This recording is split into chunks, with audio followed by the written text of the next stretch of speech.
Ba-da-ba-ba. Welcome back to Nice Girls Don't Win. I'm testing out a new theme song. Bibbidi-bop, boop, boop, boop.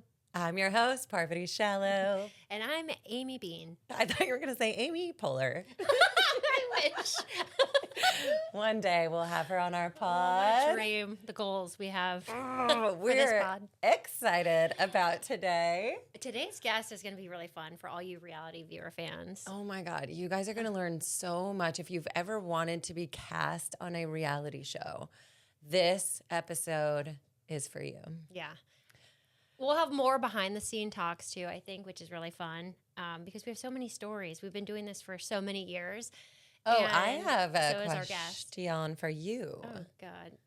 A behind the scenes question because we just had the White Lotus premiere. Oh my God, it is one of the best shows on television. I firmly stand behind that. I'm with you. I agree. Mike White is a genius. He went to Thailand and lived there and then wrote the show there, which is so brilliant because then you get the colloquialisms and you get to hear what people are saying. And he really is so intelligent in that way. So I want to know from you, have you ever been on set in Asia or Thailand? Yes. And do you have a funny story to tell us? Oh, God. So This is a setup. I love Thailand so much. I've been 3 times twice for Bachelor and one time for, God, what's the show with Henry Winkler and George Foreman and Henry? The Biggest Loser? No, it's the Henry Winkler with the Fonz? Yeah, the Fonz. We did the. Oh God, it's not Now or Never because that's the show I'm working on now. But I don't know it. no, it's so funny. Oh my It's a God. reality show. It's a reality show. It was All right, like one of our listeners hybrid will know scripted. what it is, and they can put it in the comments on YouTube. I'll put it somewhere because I can't believe I forgot. Yes, Better late than never, Derek. Thank Bing, you. bang, bada Literally boom. the timing That's on why that. we It is got better you. late than never. Thank God for you, Derek. Anyway, so I've been there 3 times, but this story behind the scenes is with Bachelor, and this is when I was an associate producer, and at the end of like the final 3, they get taken for those overnight dates. And so my job was to go with one girl, and I would go with her on her overnight date. And then for a week, we wait until the rose ceremony. So during this week of waiting, we get to hang out at the hotel, do whatever we want. We obviously can't leave. And so basically, we went and kayaked outside of this beautiful resort in Thailand, and I had our phones. Oh, she had just gotten eliminated. This is Ashley Fraser. She just got eliminated. She was hysterically crying. So I actually called my boss. I said, can we please go to Bali and go to one of those silent retreats? Because this is really fucking hard. She's like, this is rough. But I was like, let's go out and have fun. Let's go like in a kayak, go to a little island. So we go to this little island in this kayak, and I have all our phones in one of those like zip tied bags. And we get there, and I swear to God, we saw pirates. These guys were like, fine. We were like topless, like sunbathing on this island. I'm like, we got to go back. We got to go back. So we start. What does a pirate look like these days? Does it have an eye patch? No eye patch. They were like dirty fishermen that were really creepy. Okay. And kind of like cackling at us and speaking you're Thai. like, And I was like, not safe. we got to get out of here. I'm going to die with this girl. I'm supposed to be watching her. This is so hard. So we get back, and I look, and I'm like, is that a dog in the middle of the ocean? It was like this sand barge that had come in. So now the tide is gone, and we can't get the kayaks back to the fucking hotel. So we're trapped. And I'm like, Ashley's still crying about Sean Lowe. And I'm like, okay, we got to pull the kayaks on sand. And if you've ever done that, it's impossible. It's so hard. It's impossible. So I'm like, leave the kayaks. Now we have to swim. We have to swim just a little bit to get to the hotel. Meanwhile, all the guests, like it's probably like 50 yards of water that we have to just jump across kind of and walk through. Where are the pirates? The pirates are long gone. We Okay, had ditched they're not them. chasing you. No, thank God. But that dog on the sand barge was chasing us. So I was like, we gotta And those get dogs are safe. scary. So scary. Wild dogs in Thailand are freaky. Yeah. So whatever. So I'm like, grab my bag. I have the oar. I don't know why I have the oar. And For Ashley, safety. for safety. I don't know. I'm like, Obviously. the poor kayaks, the hotel's kayaks are in the middle of the sand barge. And I'm like, we gotta get through this. And the waves were kind of heavy at this point, but I'm like, we got this. And so Ashley is this big, and she starts flying down the river. I'm like, or the ocean. And I'm like, Ashley, I throw the oar to her, and she's like hanging on. I'm like, what is happening? We might die. And I'm like, I can't kill her here. Like, oh my God. And I was a lifeguard in high school, so this is getting really good. Stand all up, of your skills and are I'm coming in. Pulling her through, and I get her on my back, and we finally get on the sand, and like not one of the guests that are laying out like decided to help us. We're like screaming, needing help, and maybe they thought it was a show, like entertainment. It was definitely entertaining. So I'm like, oh, so I get out and I look at our bags, and it's filled with water, the cell phone bags now. And so I'm like, I have no one to call to tell them. We have no way of, but thank God the hotel was so great, because in Thailand, the people there are just so accommodating and really awesome. But I was able to call my boss and be like, sorry, I don't have any phones because we almost died in the ocean. This is so good. I love this story that you kicked it off with this one, because it is such a demonstration of how well you would do on Amazing Race. Okay, maybe we can go on that. And if you were in a room or you were making a casting tape to get on a show, you would want to lead with a story like that. Okay, well, tell me about any stories so that you have. Have you been to Asia? Okay, well, first of all, I'm wearing my Traitors headband because I'm on Traitors this week. I forgot to mention that at the top of our Tomorrow. show. Okay, now. Wait, what are you doing on Traitors? I am a guest. Alan invited me and Kate back to the castle to come in as his queens. And do you get to enter back in the show? I Please can't tell us. say. Please! I can't say. Derek, do you think she does? We pray. Oh, Derek. Okay, well, we have to watch. All right. So you're back on Traitors. Okay, so I'm back on Traitors this week, so I'm wearing my trademark headband bling. There is a girl on Traitors this season who's wearing headbands. Oh, Brittany, I know. Yeah, what do you think of that? I know, I was just going to ask you. How do you feel about that? You know, they say that imitation is the highest form of flattery, so I'm going to go with that. But she hasn't reached out and said, hey, girl, I liked your style on Traitors. That's why I'm doing the headbands. It's just she's just doing headbands. That would be nice. I don't know if we're friends or not. I mean, I love Brittany, but so I feel like maybe watching her team up with Danielle, I'm like, no. I know. And I wonder, do you think that she's like, do you know who gets brought in, if they get brought in as a traitor or if they banish somebody? I don't know, because they recruited. Do they? I don't know. Actually. Okay, you actually don't know. I don't know. Yeah, I'm not sure. What do you think? Who do you want to be a traitor? I would love to see Tom Sandoval as a traitor. Yes. He's so funny. He's so ridiculous. Do we like him? Let's get him on the show. Okay, I think so. But I've never liked him, and now I hate to say it, but I kind of like him. I know, me too. Love to hate him. Really funny and quirky and weird. And and I don't think it's an act, do you? No, but I think that's the kind of character that you want on Traitors. Yes. Like, you want a silly, goofy weirdo. Like, it's fun to watch. I know. When people are too serious, it takes the joy out of it. Okay, who's your dream people for Traitor? Like, for season 4, who would be your ideal? Well, I want Martha Stewart. I think Martha Stewart has talked about wanting to play Traitors. Wait, she's actually on a new NBC show. They're filming it right now. I heard Jenny from Deal or No Deal was out there filming some baking show with Martha. I know. She's my girl. Have you seen those? I don't know if they were ads that she did or if it was a spoof, but she was topless cooking in these videos. She's legendary. She's a timeless classic. Like, if I could be as cool as Martha, I think that she is. You know, when you get older, you think, oh, I'm not going to be as cool. She is always going to be cool. Don't you think she epitomizes... She went to jail. Nice girls don't win. She is nice girls don't win. I know. I love that. Okay. My sister's... What's going on? I can't get the car seat. My sister is picking up my daughter from school today. Sister. Because we are recording. So I am now going to open my car so she can be safe. This is life, guys. We make a studio so kids don't interrupt, and they still find a way. They still find a way. Those she's got to get picked up from school. Pesky kids. Derek. He's our bodyguard. Okay, yeah. Okay, so I am going to tell my one story from Asia. Okay. I went on, so this was after I competed on 3 seasons of Survivor, Heroes versus Villains I'd played, and I was done competing on Survivor, but they would invite me back to go interview the cast and Jeff and, run a challenge for pregame. Okay. So I do the pregame press. So they invited me to Cambodia. Okay, what season is this? I don't know. 37 or something. Who knows? There's so many seasons of Survivor now. I have no idea what season it was.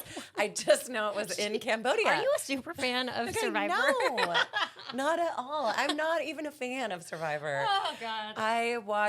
I didn't even watch my seasons. I couldn't do it. It was too traumatic for me. Wait, what do you mean? I would leave the country when my season was airing. Like when Heroes Villains was airing, I fled the country to India. Because of your experience on it? I had the most traumatic time. You talk about it in your book. It's in my book. I know. The it's story really is in my book. good. And it's really fleshed out in there. And it was so intense. And nobody really knows that. Because I don't talk about it in that way. And everyone sees me as this badass, strong game player. But it was really intense and hard for me. So I don't want to watch it. I get that. We were at the premiere for White Lotus. I remember two of the actors ran away. They're like, we don't want to watch it. Yes. They didn't watch the premiere. No. They left. Yeah. But yeah, anyway, so I went to Cambodia and I get there and it's these beautiful bungalows. It's like a 35-hour trip to get to this place where we take a speedboat and it's like, goom, goom, goom. And you're just like, I hope I don't break my back on the way to the bungalow. And then they get us to the bungalow and I'm just zonked. I'm so tired. Yeah, jet lag. So everyone goes to their own spot and I go into my bungalow. I walk into the bathroom and there is a spider. As big as this giant, like as big as my hand, a spider. No. And you would imagine a spider that big would move kind of slow because it's heavy, right? Like that's a big, heavy spider. It's gonna move slow. It's gonna jump. Holy shit! Wait, it's bad. That was I have chills right now talking about this spider. It was the most terrifying thing I've ever seen in my life. When I opened the bathroom door and I turned the light on, I shrieked, and the spider scattered faster than lightning behind the toilet. And now I'm like, I can't use this bathroom. And I shut the door and I smash a towel under the crack in the door. And I'm like, I'm peeing outside for the rest of this trip. Like, I'm never going back into that bathroom. Ooh. So then at night, before I go to bed, I pee outside. But what if it crawls up you? I woke up in the middle of the night with a spider on me, and that's why I hate spiders. I'm really scared of spiders. I have no problem with snakes, but spiders really scare me. So I pulled a mosquito net that's around our bed and I tuck it under the mattress real tight and I'm like, okay, this should hold. So then in the middle of the night, Little tiny I have a dream that the spider has crawled through the mosquito net and it's coming at me. And I scream so loud I wake myself up. Oh, okay. I wake myself up. Parv. And then I'm like, oh, it was just a dream. Okay. And then I go back to sleep. The next morning, the other producer who's there, part of my team, we're just on the boat getting ready to go to location. And she goes, did somebody hear a scream last night? And I was like, oh my God, yes, that was me. The spider. I was so scared. And she was like, oh yeah, I thought I heard that. And then I went back to bed and I was like, I could have been getting murdered. And you just went back to bed? Like you didn't even come investigate the scream? I'm her. We all know. I'm like, fuck that. I am not saving anybody right now.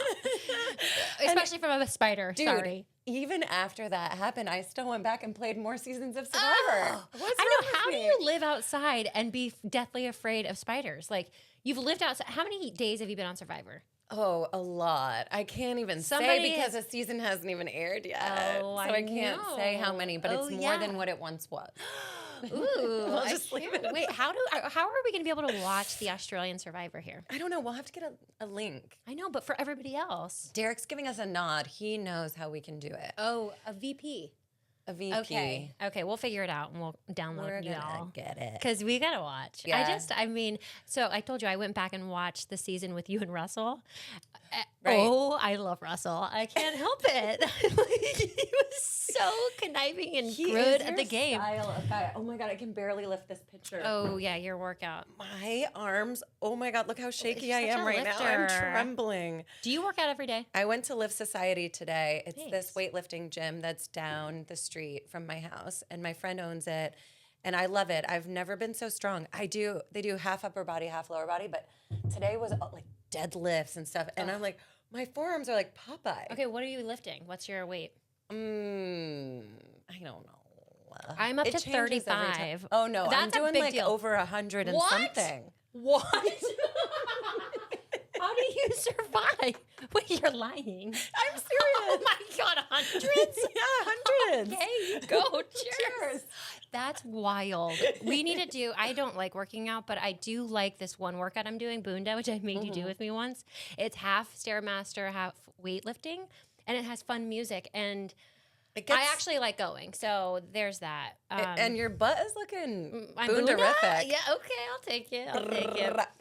Okay, so should we bring in our guest? Let's bring in our guest. Alison Kaz is a casting Kaz. Oh my God, she's a fabulous casting director. She's been in the game for a really long time. She's casted over 100 shows. Like how? Crazy, I know. Including Deal or No Deal Island, which she nailed. The cast of Deal or No Deal Island this season is magic. It is real magic. Honestly, remember, like, I mean, it's funny. We talk about Deal or No Deal, and she's like, but that didn't air. That didn't air. And I'm like, it's because there's so many vibrant characters on this show. Yes, CK and I are best friends, and they're not showing a single conversation between us.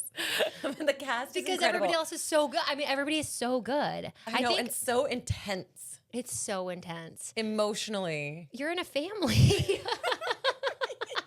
Not for long. What do you mean? Just kidding. You can't give anything away, but I don't know. I think this family is doing well. In for life. Well, this past episode that aired last night, you're safe again. Like, you've been safe 7 times in a row. I know, it was wild. Oh, and you know what? I'm really glad we had that conversation with Joe, because Joe, the way he talks about his life and how he creates the work that he does in his life is he used to muscle his way through, and he used to have this idea of what would be good. Yeah. And then all of that broke down, and he had the dark night of the soul where everything crumbled around him. Yeah. He didn't know what he was going to do. And then he rebuilt a life that is more true to himself. And he's in the flow, and he's surrendered, and he's open, and the right things come to him because he is himself and he's open. Right. That is how to succeed on Deal or No Deal Island. That's how I played. And CK, but she's surviving. Let's be honest. She's muscling her little way through. She's doing great. I mean, her way. And you know why? Like, so in the episode last night, not to get into too many details, but she's so ruthless that she grabbed the captain's safety and made sure she was safe. Like, that's a ruthless player. And I'm not mad about it. No, we appreciate that, because nice girls don't win. No, they can't. You can't be nice all the time. All right, let's get Alison in here. We're going to talk to her about how to get cast on a reality show and some other things that I think are just really interesting. Yeah, about what she's up to in her life. Yeah, she's such a multifaceted lady. She's there. She is. Oh, come on in. We're literally talking about you. What do you do here? I have Galentine's gifts for you. Oh my God, she brought Galentine's gifts. I was supposed to come the day before Valentine's Day. I know. We had to move things around. You are so cute. You're so nice. Oh, hi. Welcome, Alison Kaz. Whoop, whoop. This is a big deal to have you in the studio, because we need to know, like, how long have you been doing this? Did you cast Parvati on Deal or No Deal? And what shows are you doing now? So there's so many things we want to get into. Okay. But thanks for being here. I'm so excited to be here. It's like my favorite producer and favorite reality star, like all in one place. I love it. I love it. It's so fun. So Alison and I think we finally got the sound right. I hope. I feel like the sound for this episode is finally right. Do we need headphones? Derek is crossing his fingers right now. Wait, Derek, can you hear me okay? We've had sound issues for the past 3 episodes, but today we've made some changes and adjustments, and we've locked it in. We hope. Should I whisper? Do you know the like the mukbangs and is that how you say it? And when you whisper, is that what it's called when you're whispering into the mic? And ASR. It's very ASMR. ASMR. ASMR. Okay, we'll just do it. Tell us, how do we get cast on a reality show? 101. Actually, you should make a channel about that. You can go on OnlyFans and probably make a lot of money by just doing. You would do great. I will say that you doing ASMR, because you already have such a sultry voice. Can we get some more money? And OnlyFans would do really well. So We've talked about like all these side ventures that we're gonna like dive into. I feel like that's one of them. Okay, great. Let's do it. We do need to pay for How's all of your our feet? equipment and our producer. I have a solid WikiFeet rating actually. It's pretty solid. You've actually put your feet on WikiFeet? No, someone else does it for you. Oh. You guys, this is actually that's a thing. real? People do this. Derek, you know what I'm talking about. You have a high course. rating? I need to know Yeah. your rating. Okay, I was just watching a podcast where somebody wore bare feet to the podcast. Do you know what I'm talking about? Derek probably knows. It went viral, and they What? got so made fun of for where it was. Pretty Shallow's feet. And Wiki both of you feet. guys are barefoot right now. If you You can, guys, like, I found it. Derek, can you get a We shot of their only- feet? That's hilarious. Only do our podcast barefoot. I did not know. Yeah, about this. Amy's looking up my WikiFeet now. I'm telling you, it's a pretty Oh solid yeah, I have ranking, terrible I feet. We think. can't do that. Okay, wait. So I love you it. casted Parvati? So going into season 1, we always knew we needed somebody who was very memorable, who had the nostalgia, who people would love. And so we had a list of like who our top people were season 1. Rob was at the top of the list. Parvati was at the top of that list. And then we had quite a few others. But I was already doing Traitors. You were already doing Traitors that season. So we always thought like if we got a season 2, you would come back for season 2. And such like timing, the stars, everything worked out perfectly for that to happen. Ugh. But we had to really like look, because it was coming into a show that was known, an IP that was known, and an unknown cast, right? And it's really hard to sort of make a stance in television today with people that are unknown, unless the format is like so novel and different. And in this case, it was like a beloved format in a new way. Right. And we just needed the people that America would want to tune in and watch. And so like you get that with Rob. You get that with you. You know, there's a handful of others that you get it with, but I feel like the true gamers like that can read the room, who have high social intelligence, that like know how to play the game, but still are authentically yourself. Because that's a really hard thing to do, is like authentically be who you are. I know. And have that come across. Like, you know, there's so many times reality contestants are like, I'll be whoever you want me to be, or I'm going to be the villain, or they come in with this big bravado, and like they come in, you know, with this ego. And I hate those people, by the way. And I hate to say it, but they come in and they're not authentic. Yeah. And I always give my spiel about like being comfortable and authentic to yourself. And I said in your interview, especially, I said, it's not live TV. Like, let's just have a conversation. Yeah. Let's be relaxed. And I felt her vibe. Like she still wasn't, you know, because she thought she needed to be like a Kardashian or whatever. Yeah. And the next day she came to me and she's like, can I please redo that? I promise you I'm not going to be like that person that I'm trying to be. I just want to be authentic. And let me tell you, when she took down that wall, she's the greatest TV. It's also like lightning in a bottle cast. Yeah. Really fun show. But yeah, the girl was like so bad in her first interview. And I'm like, this is going to be tough. And as soon as she recognized it within herself, it became this, she was a star. I mean, she's a star. Well, I just presented an award at the Artios. Yes. The Casting Association. And I said, you guys are so brilliant at seeing where people need to be, in what show, in what role, and then putting together this tapestry of people that makes something so unique and vibrant and colorful that's greater than the sum of its parts. But how do you do that? How did you do it for Deal or No Deal? It's so I want to say it's tricky, because it is tricky, but the reality is like you cast people that you want to watch. And I think I always say that, like, everyone's always like, it's so complicated, and figuring out like the group at large is complicated. And it is when you're sort of individually like piecing, okay, we have 3 people that are like Parvati, so we can't have another one of those. And we need somebody who's a little bit more boy next door that people are going to root for. And we need somebody that's a little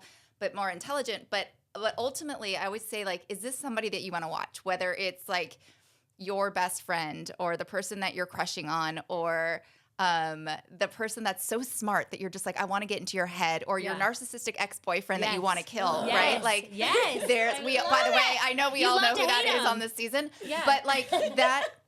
But truly, like, does this person elicit something in you that you want to be friends with, or want to scream at them and never talk to them again, right?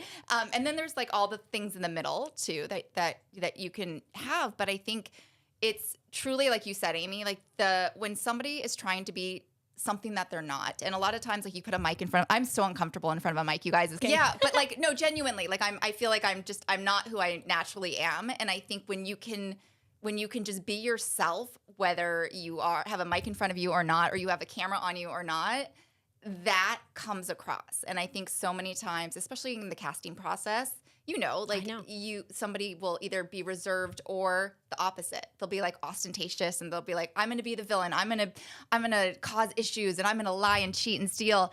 And there will be an executive producer or somebody in the room that's like, yes, we need them because we need the villain. And I'm always the first one to be like, guys, they're not going to be who you think they're going to be on the show. And so it's really having to, like, part of casting is kind of what you do on these strategic shows. It's like reading the room, having a good sense of like who's going to do what, how they're going to actually be, how you can then get into their heads, you know. Season 1 of Dondi was different because we were tonally, Deal or No Deal was this like rootable show with like rootable contestants, and you wanted them to win money, and there was that, right? But then there was also the strategic element. So I went in thinking we were casting this rootable show where you needed these people that had heart and story and, you know, a reason to care about them. And so we had Nick, the trash guy, and we had Jordan, who obviously was just like beloved, and you had Amy, who was like sassy and a mom, you know, and you had the older woman Aaron. And then you had Erin, who obviously was like America's sweetheart. And can you explain how many people weigh in on this? Because you're right. There is always one person that could kill like a really good person. And you're like, I got to fight for this, you know? Are you playing the game? Yes. Yes. You would do really well in the room because you really have to play the game of it's not just my decision. It's the executive producer's decisions. It's the network decisions. You know, there's a lot of people that weigh in on that. And that could be like 11 people at the end of the day that all have an opinion. I will say I am notorious where if somebody like kills someone, I am notorious for bringing them up like at least 3 more times. Like if I really believe in someone. And a lot of times they'll end up on the show, but every once in a while they don't. And I think for me, it's always been instinctual. Like I always feel like I've been able to read the room from an early age. Like I can tell a lot about someone to like, it is not great when it comes to like dating or my personal life because I feel like I know way too much about you way too quickly. And it's just one of those things where it's like you just feel like you know somebody really, really well. And I've always had that like instinctive ability. Whereas I think when other people are looking at a contestant, they're taking them for face value and they're taking them for what they say and not essentially who they're going to actually be. Right. Because what you say you're going to do is going to be so different than what you actually do in the situation. People have no idea what they're saying yes to. Yeah. No, I went on the show. Got cast on Survivor, Lynn Spillman fought for me. She was the old casting director for Survivor. And they're casting so differently now. And I want to ask you a question about that because culturally, things have shifted so much since my first season of Survivor, like which was 2006.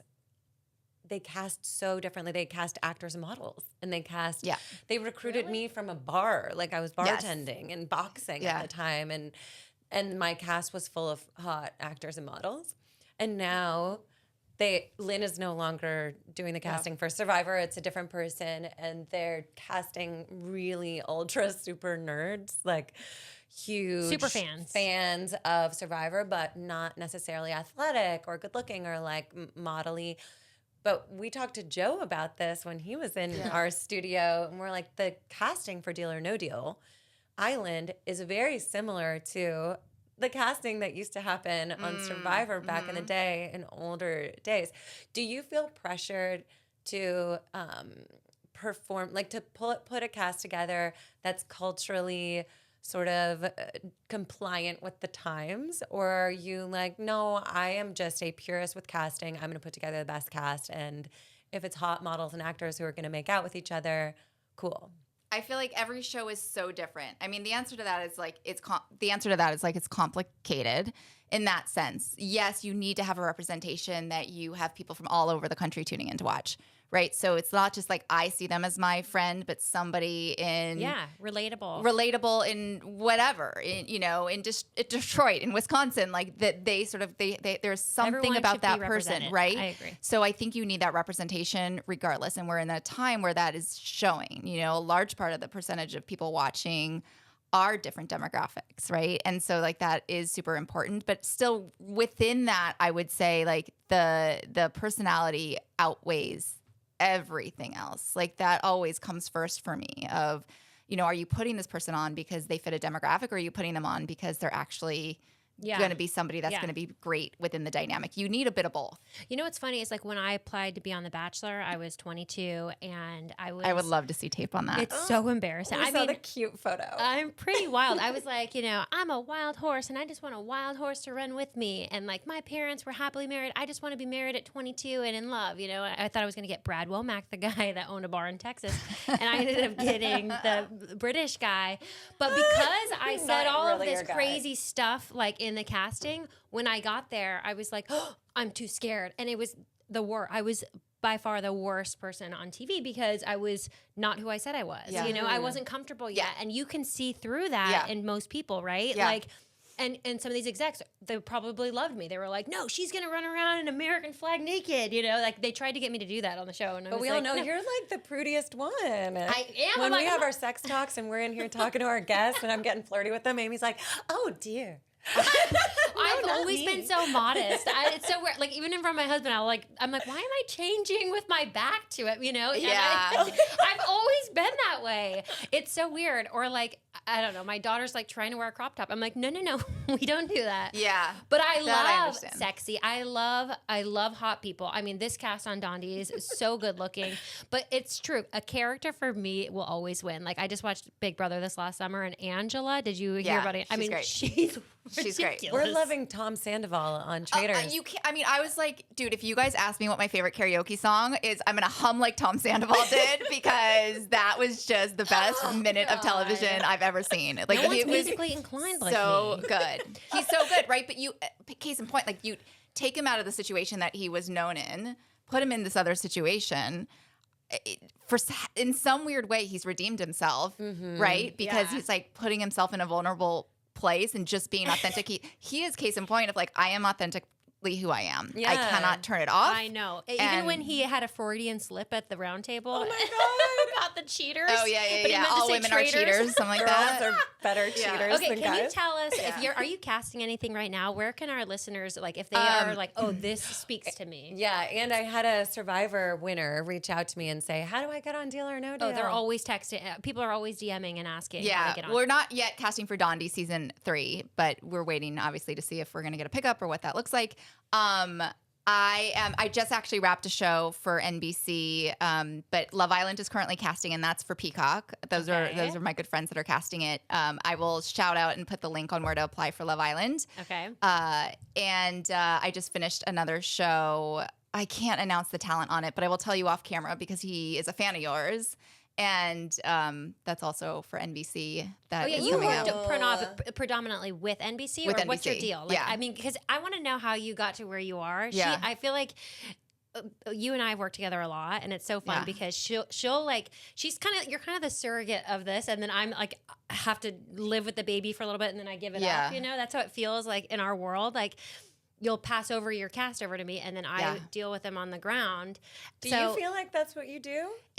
So I will say it is the hardest part. So I used to, so like we are the ones that like cultivate you, and then we hand you off to the producers and then hope they do a good job, right? And not all producers do. Like, sometimes you get a call on set being like, this person sucks, they're not great, or they're not. And I'm like, actually, no, you're not producing them in the way that you probably should be producing them.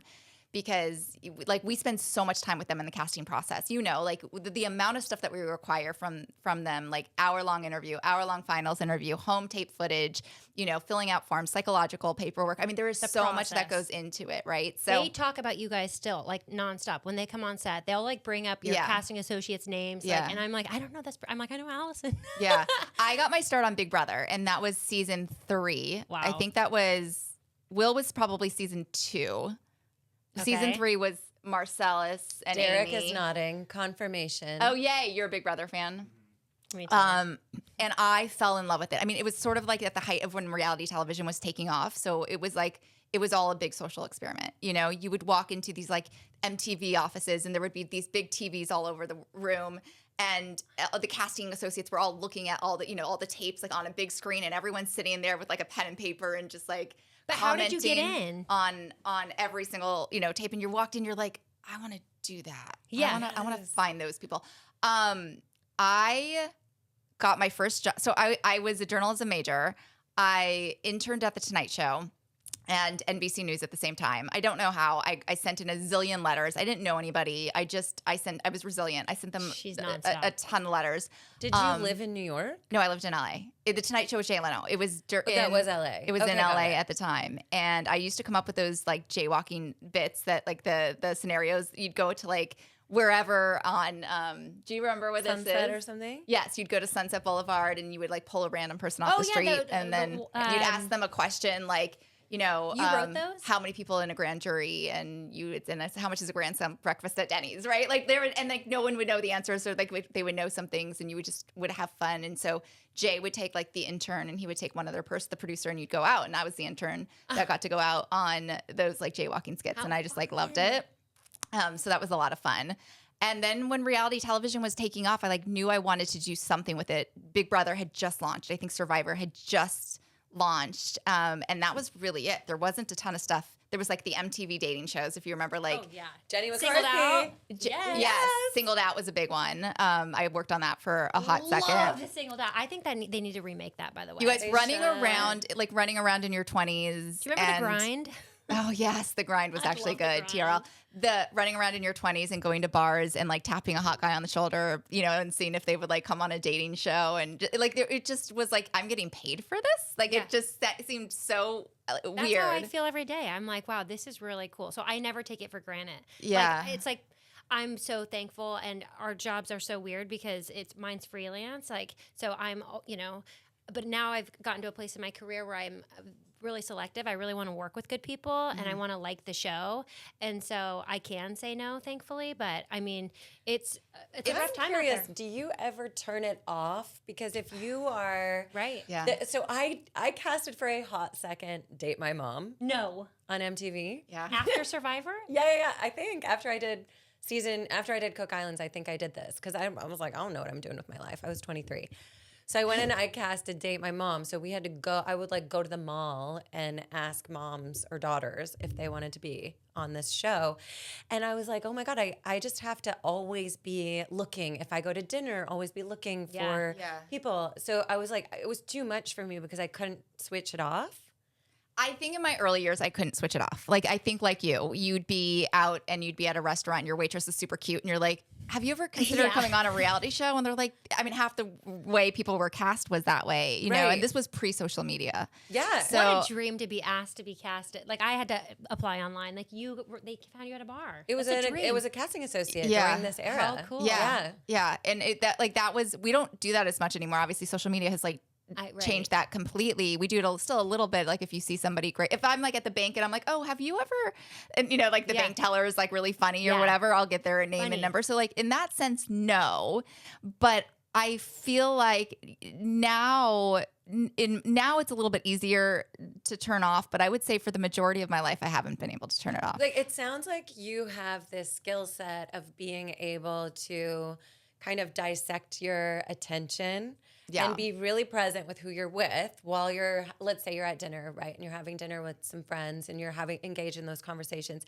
And then there's this other part of your brain that's running in the background, noticing the waiter, and thinking, oh my God, he would be so good on Love Island or something like that. Yeah. It's also such a mom skill to have that in your brain. Yeah. And I don't know if you'd be open to talking with us about if you're interested in that, or in my long-awaited fertility journey. That's been a whole other journey in and of itself that I'm like happy to talk about. I actually just put my story out there for the first time really that like I've put it online, and I posted it in a how did that feel in an LA moms group, and terrifying, you guys, because people don't talk, women especially don't talk about their fertility journey publicly, right? Hard. I think I am somebody that always, I think there's people that might look at me and say like, oh, she always put her career first. And I wouldn't say that. I would say like, I never met the right person in that time span that I thought I did, and stayed with them for way too long. And that was always part of my story. And thankfully never married them. I think that was like the blessing in all of this, because that would have been a whole other situation. You and I have talked about that a little bit. But I did all the things you're supposed to do to get pregnant. You know, when you're a working woman and you're not in a relationship, you freeze your eggs and you go through multiple freezing sessions like I did. I got a lot of eggs. I was very fertile at the time. And then in my early 40s, I unfroze those eggs and tried to get pregnant. And I did. And my doctor at the time actually said the words to me, and I remember them. Like, I'm pretty certain there's at least one child, if not two, in here. And he said that based off of the quality and whatnot of that, right? And cut to, unfreeze the first batch, do IVF, get a bunch of healthy embryos. Everybody's celebrating. They're calling me saying like, we're genetic testing them. None of them make it to the end of genetic testing, right? You've been through this, Amy. Yeah, I'll share my story after you, but can we just tell our listeners, like, were you in a relationship at that point? Are you like single? Like, because I think as a working in this industry, I went to my role model, Jen Breslin, and I was like, but my goal is to be a mom. I was like, I really want to succeed in my career, but I want to be a mom. And I was really young. And she's like, well, it's hard in this industry because you work so many long hours. You're needed at this time, but you should make that a priority. And she actually hooked me up with the Survivor host. I forget his name. Jeff? No, from Australia, the Australian Jonathan? Survivor host. Yes. Like you went on a date with him? Yes. Oh my God. It's so funny. But I was like, that's not for me. Thankfully. By the way, we need to sidebar about all of the celebrity dates and DMs and things that have happened in all of our lives. But it was I'm like, how am I going to do this? How am I going to meet the right person, be on the road all the time for Bachelor, and start a family like I want to, And so it's like you have to figure out what's a priority. And I was like, if I'm going to do this alone, I'm going to do this alone, and I think it's okay if you can financially afford it. Yeah. I did. So when I was with somebody when I was freezing my eggs, and I was, you go through that, like, what the fuck, like, scenario of what am I doing? How I'm at the fertility clinic by myself, and I'm sitting, and there's couples in the fertility clinic, and then it's you. I spoke to so many single women who have had this exact experience, right? And you're sort of looking around, and you're in this relationship, and it's dysfunctional at best and not the right thing, and but you're trying to make it work because of longevity, and it's what you want, and then it gets even more complicated when you work together. That's a whole other thing. But yeah, you go through all of this to protect yourself and to have a child one day, the thing that you want, right? And I think so many women will say, oh, I'm going to eventually meet the guy. So I'm going to hold off until I meet the guy because I don't want to do it until I meet the guy, right? Bethany Frankel just talked about this actually on TikTok. And she's like, for all of you women that think you're just going to have the guy that's going to fall into your place at the right time, I'm telling you right now, don't wait. Like, do it on your own. Do it on your own. I would agree. Do it on your own. Oh, it complicates things a lot. Yeah. Like the thing with, I love my husband. We know this, but we have totally two different parenting styles. And it's funny because I think mine is the right way. He thinks his is the right way. Yeah. And, so regardless, I'm thankful for him. And I'm really thankful that we have this growing family, or we stopped growing, but now we have the family that we wanted. But it's growing pains and things like that. And I've talked to some of my best friends who are producers that haven't found their forever partner yet. And they're like, I'm going to do this by myself because physically I can. Yeah. And I think like having the support of good people, and because childcare is hard. This is what I've learned through my divorce is it is so much better to do it by yourself than it is to do it with the wrong person. Right. And I didn't think, there was no part of me that wanted to be a single mom. I was like, that sounds too hard. I don't want to do it. But I now am a single mom. Sometimes life has other plans for you. Yeah. And I'm like, oh, actually, it's way easier to be in control of my own space. Yeah. When my daughter is with me, to be able to set up the play dates that I want to set up, the community that I want to have. Like Amy's saying, it's just you have more autonomy to really raise this person in the way that works with you, that you see. And if you're in a place that's very whole for yourself and happy and you're enjoying your life, adding a baby in is so additive. Yeah. And then you'll be able to cultivate this stronger community through that. And just it takes you to this depth of yourself that you never knew existed being a mom. Well, so wanting to be a mom for was so you. hard for me. And I showed this to you, but I haven't showed this to you. And this is what's crazy. Like I got pregnant with Blake when I was 33. And I was very thankful for that. And so I thought, I'm going to have my second kid right away. Just pop it out real quick. And it didn't happen. And I was like, what is going on? So I get what I want because I work hard for what I want. And so I'm really good at that. But I went and did IVF twice. Yep. Failed. Like had good eggs, good sperm, but everything was unexplained fertility. And I was just like, I don't get it. So I went to 2 different fertility doctors. I ended up going to the Chinese medicine and doing the herbs and the drinks. I did it. I've done it all. I've gotten womb massages, hypnotherapy. Yeah. I mean, I literally I fibroid went crazy surgery. On it. I did the charcoal, the castor oil packs. Done that. I've done so many things to just really help your eggs or whatever it is. I'm on all of these deep dives on these sites. I went on Peanut, which I actually love, by the way. It's this app where you can talk to people in the world about the same thing that you're going through. So I ended up going and finding out. Anyways, I wrote in this book. It's called "Do It for Yourself." I was like, Wait, do you want to finish that story? You ended up how did it resolve? Well, this was in the middle of the story. So basically, I was going to transfer a baby girl into my for IVF, and so in here it said write a page of like your Wikipedia page of how your life started and where it ended. And I wrote in there and I said, I'm married, I had a kid, and my husband and I are trying so hard for our second kid and we can't have the kid, but we ended up doing IVF and we have a beautiful baby girl. And we got so busy that we ended up making another one. And now our life, we're grandparents and we have bunk beds for all of our kids to come and stay at during the holidays. That's what I wrote in 2021 when I had 1 kid.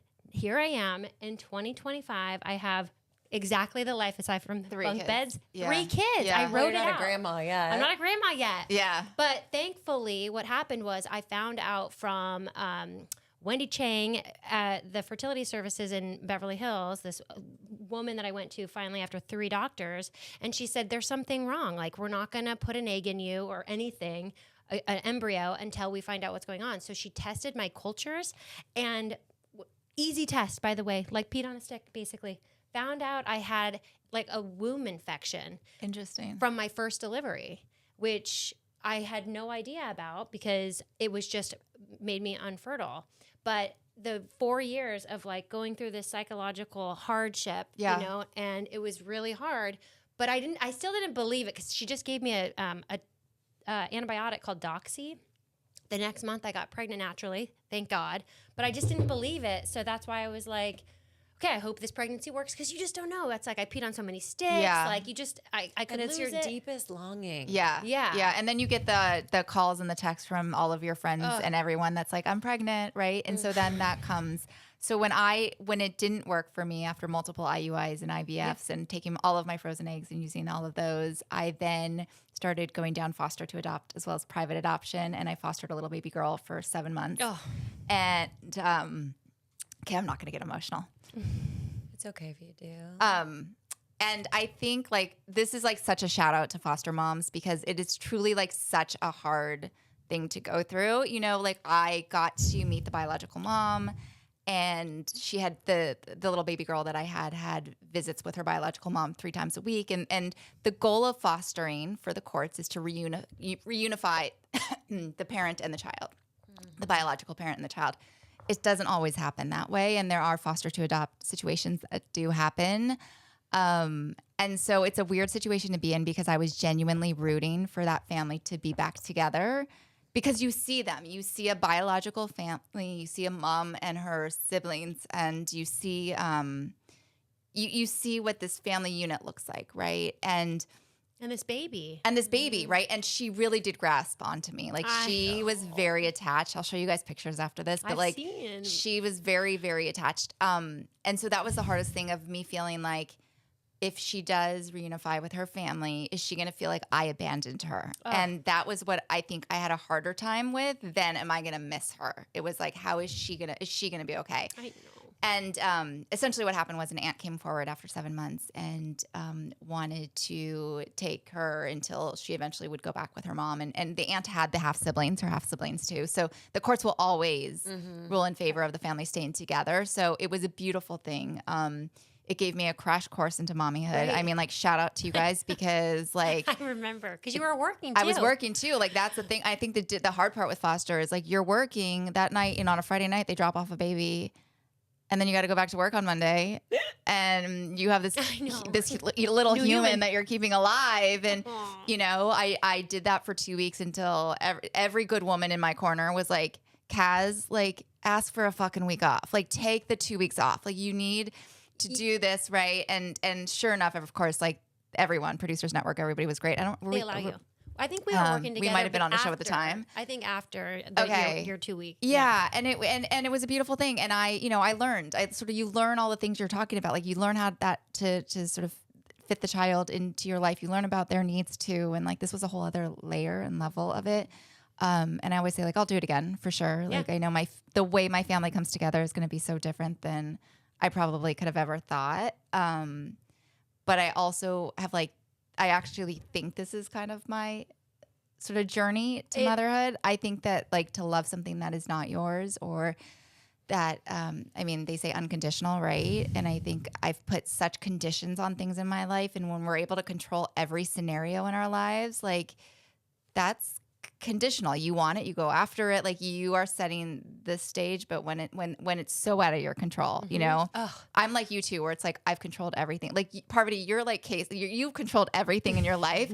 And you can say that in the games you've played, right? Like, you don't go in there. I really don't see it that way. But, like, you do, because you've, like, cultivated the life that you've wanted. And then you take it a step further, and then you go on a reality show, and it's like, you're able to weave that into your magic. I think what she's good at, though, really quick, is that she can things will happen around her, and she lets it adapt into the world. Like, I don't think I've had to really learn how to release control. And I think especially through my divorce, and I write a lot about this in my book, because I came from the realm of, you want something, go after it, get it, perform this character, and this is how you get what you want. Like, I know how to read people and give them what they want so that I get what I want. Yes. I had to completely let all of that crash and burn when I became a mom, and then got divorced and have to now co-parent with my ex. It's tricky. It's freaking hard. And, I do the best I can, and I have co-parenting therapist who supports me so that I show up in the most, loving and neutral place, because I always prioritize my daughter's needs first. But it has been a full PhD program on surrender and allow, I know what makes me happy, and I create my life around joy and lightness and freedom, and those are things that I value very much.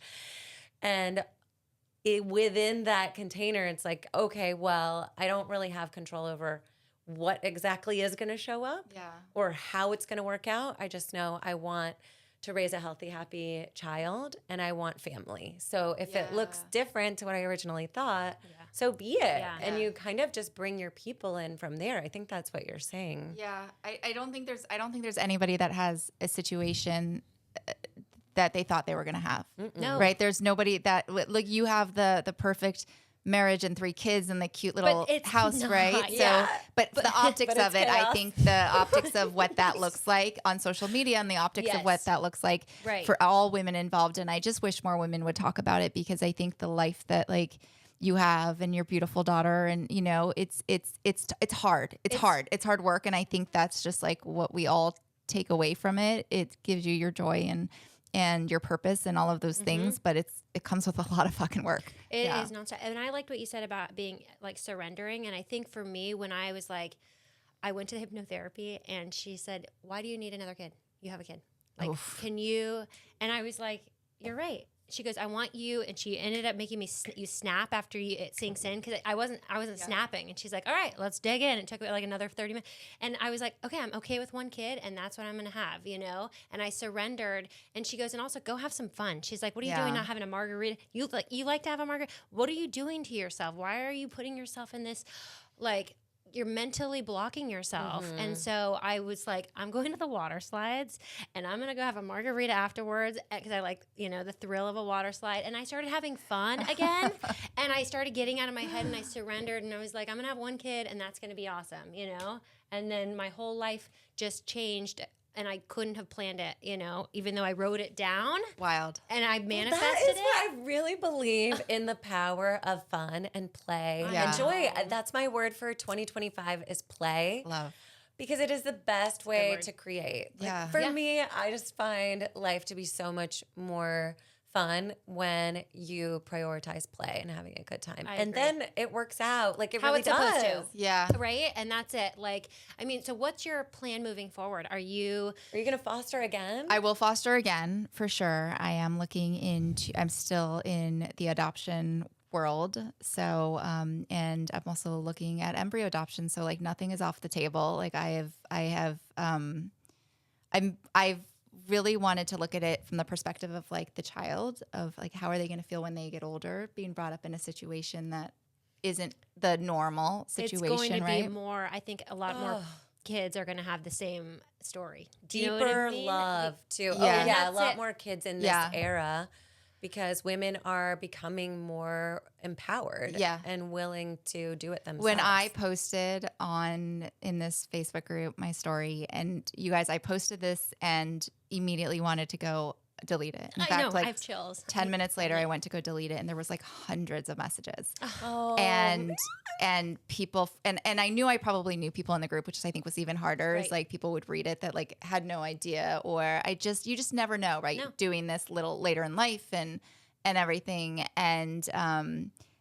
but it opened my eyes up to so much. I mean, I had so many people reach out with so many different situations proposed to me. You know, there was like all these beautiful scenarios that were presented, and it made me want to like start a nonprofit for just like women and single women in general that are trying to do this on their own, because I think that's like such a hard thing. Especially, are you doing that? Especially when you starting a nonprofit? No, this is by the way, she'll do it all. this is all in real time, by the way. So like this is all kind of happened in like in real time. Wow. And I said in there, like, I would have sworn I would have been married with 2 kids. Like I would have sworn I was like the track coach and like the soccer games and the thing, right? And so I think when that doesn't happen and you like let go control and you let go of the thing that you thought will grieve. You actually really have to grieve. Yeah. I know. You have to let it. You have to really let it's go. Like devastating. But I genuinely like the love that you bring to the world and to whatever you touch.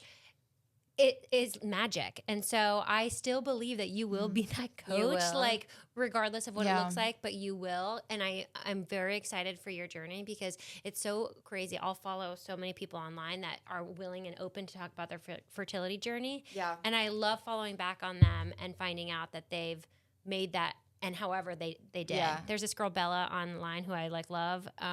But she went through this adoption story. It was a scam, and it was really sad and really awful. I think I read this. Yeah. Yeah. But now she literally like 3 months later, she was able to get now her baby girl, and she's so happy about it. And anyways, I'm like obsessed with these stories. Believe if you have a longing in your heart, you have a desire in your heart, then the ability to achieve that desire exists. 100%. Like we don't get longings for no reason.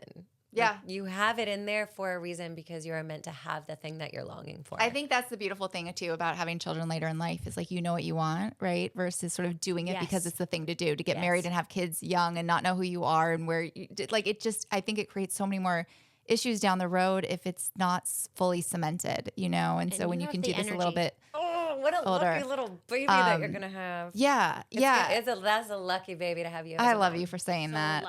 I love you for saying that. You have the energy, if anything. Like I can just anything you do, like I said, is just so. Can I put the 2 of you guys in my back pocket and like we can just like you can just play this podcast? But you know this about yourself too.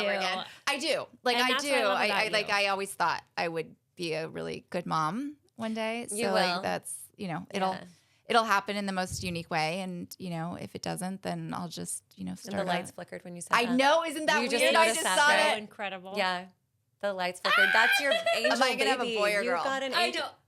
A lot Fling can once happen. if it's a boy. Wait, are you into psychics? Amy and I have talked Parv, about you and I have talked about this. You and I have like fully talked about this, and I am. No, I will say I do. Yeah, really. I'm very intuitive. I know you are too. Like and too. so like I've always felt psychic about other people's lives, not necessarily about my own.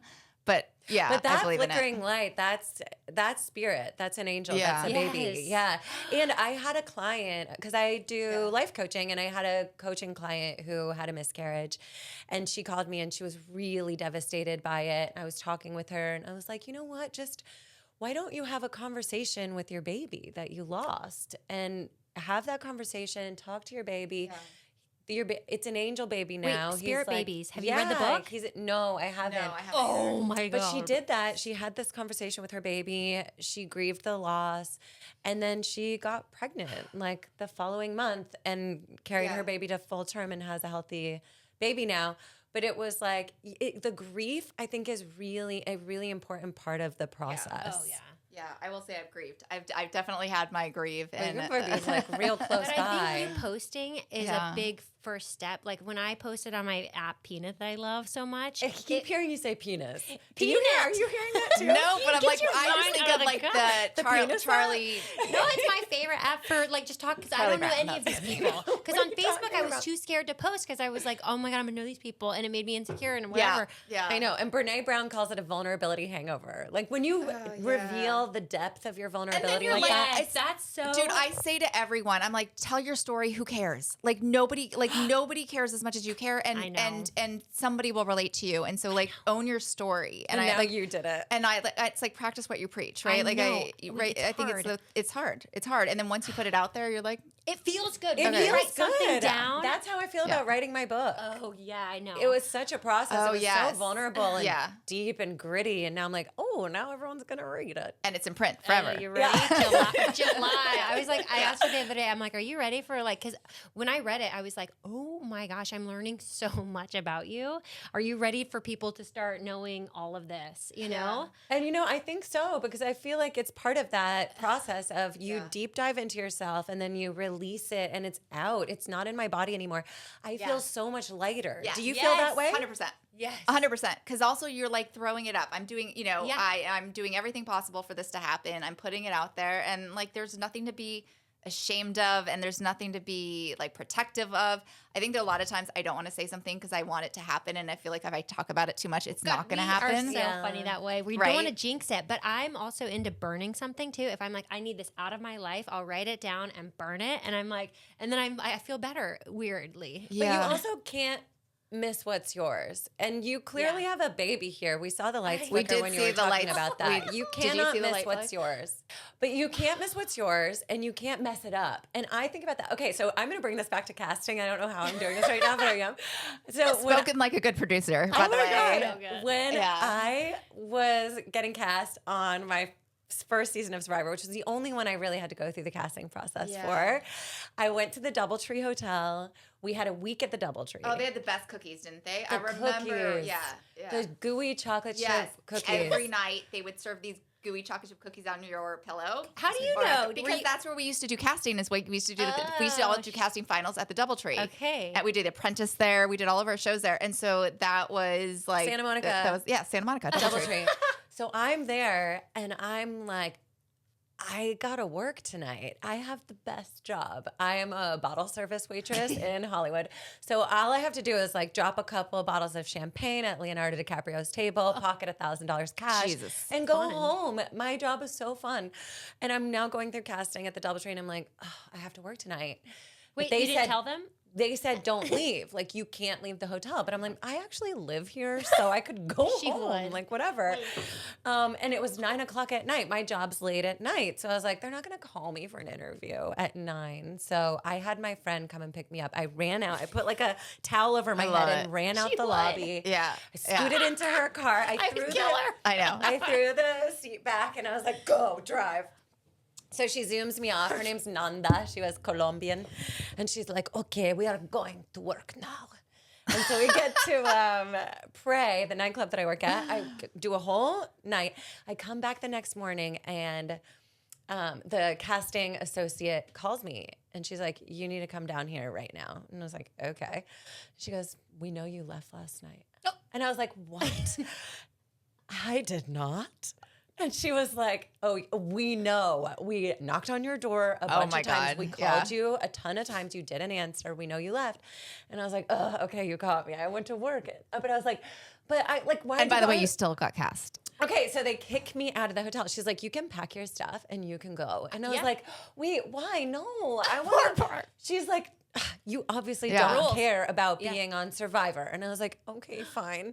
So I'm like, I really kind of wanted to do it. But I blew it. So I go home and I'm like home for a week, whatever. And then they thinking I'm totally off the cast, no chance. Lynn calls me and she's like, do you still want to do Survivor? He was a favorite. And I was like, yes. Sorry for leaving and making $1,000 that night. $1,000 so that I can then go on a show for 3 months or 30 days and maybe then make a mill. And yeah. Yeah. So then they cast me. So they put me on the show. What a story. But that's why I'm saying you can't fuck it up. Like if it's yours, you can't fuck it up. Oh, I really believe that, and it gives me so much ease in my life. Okay, so I will say that that's true, and in television and casting language too. We had a situation where Biggest Loser season 1, and the two trainers, Bob and Jillian, were the trainers on the show. And we met Jillian. When I met Jillian, it was like, oh, she's it. Like there was no comparison. She was it. And Bob, it was the same thing. Like there was just like a lovability to Bob. Was he on your? No, he was not on your season. We saw him on Traitors. This last season of Traitors, with Rom. He was like small town boy from Tennessee, and like he just had this like charm and innocence about him. But he was also a really good trainer. He was training at Barry's boot camp at the time. And Jen O'Connell, who was the executive, and I would go train with him just to like test him out and kind of see like what his methods were and how he was. And both of us fell in like love with him. We thought he was so adorable and that he was so motivational and he was all the things. So for us, it was like he's it. Like he's the trainer. Bob and Jillian, you sort of saw them as the two trainers of the show. And so this goes back to like all the people that have to weigh in on the final decision. It came down to Bob and one other guy to be the trainer on the show. The other guy, one of the executives had worked out with the other guy. And the other guy was a phenomenal trainer. He would train all the A-list celebrities and he was getting paid millions of dollars. And he was like really, really good at his craft, but he wasn't as great on television. And I didn't think he had that sort of like universal appeal. And so lo and behold, this executive sort of wins and they sort of made a stance and really wanted to put this other trainer on the show. So I had to call Bob and tell him he wasn't the trainer. And it felt talk about like the feeling of like it's right and wrong to me. Like every part of me was like, this is not supposed to happen. Like in the cards of like the greater life scheme, this is not supposed to, like there is a magic and a chemistry with Bob and Jillian, and everything inside of me felt wrong. Bob hung up on me on that phone call. I don't know if he actually remembers this, but like he was upset. He wanted it. Like probably you felt in that Survivor moment, like, oh shit, I kind of wanted it. And also you could probably feel like you were supposed to be on that show, right? She left. Bob just didn't. Well, there you go. Okay, that's the difference. Okay. So we make an offer to another trainer who thankfully we can't close a deal with. And guess who then I have to call and say, hey, do you still want to be, because it's all yours if you want it. And to me, like it felt like the right situation. And it's just like there is that intrinsic feeling, I think, whether it's in your own life or it's like on television, there is that intrinsic thing of like, this feels right. Right. I always thought that's how I would feel when I like met the love of my life, which when you know, but like still waiting. But that feeling of like, this is like cosmically supposed to be, and it worked out. Right. And then they went on to have, a zillion other seasons and the two of them together truly were magic, Yeah. So like, yeah, I think like there's so many reality shows now and so many people will apply and then they'll keep applying because they don't make a show. And then they're like, oh, I'm not making it. What can I do? Or how do I? And we always give the same annoying answer, which is like, just be yourself. Like, tell us about a good day. Tell us about a bad day. Tell us about the tea in your life. Tell us about what you hate about your life. Like, just sort of tell us about like what's going on, because you can kind of like see. But if it doesn't happen one season, there's a chance that it could happen another season, right? So it's like, put yourself out there. Well, so that's a question I have for you about, because people ask me all the time how to cast a show. Like what do they need to submit for their casting tape? Like, can you just give us that and then we can move to playtime? Okay. Oh, what's playtime? Don't make me sing. For real, don't make me sing. Okay, wait, what was the question, Amy? How do you get cast on a show? What do you give in your casting 3. tape? Like, do you need a personality shot? Like, do you tell a hard story? Yeah. So there's always a section where you can submit a 2-minute video, and always submit the video. Don't submit a TikTok video. Don't submit just something where we can't hear you. Submit a video of you just talking like this, one-on-one. It could be boring. You could be in your car, press record, tell us about your life. Like I said, you could tell us what's going on, what's good, what's bad, what you want to change. You could tell us truly like anything. You could talk a little bit about the game, like why you want to be on that show. I will tell you the amount of times people are like, I'm going to lie and cheat and steal. Like, it just doesn't come across real. We would rather know about like who you are and what. Sandra's casting tape for Survivor was like out on Instagram, and it's the funniest tape I've ever seen. Have you ever watched it? I don't think I've seen it. I need to watch it though. It's so funny. Like, I was like, and I don't know what she's talking about, but I'm like, yes. Have you seen Boston Rob's tape?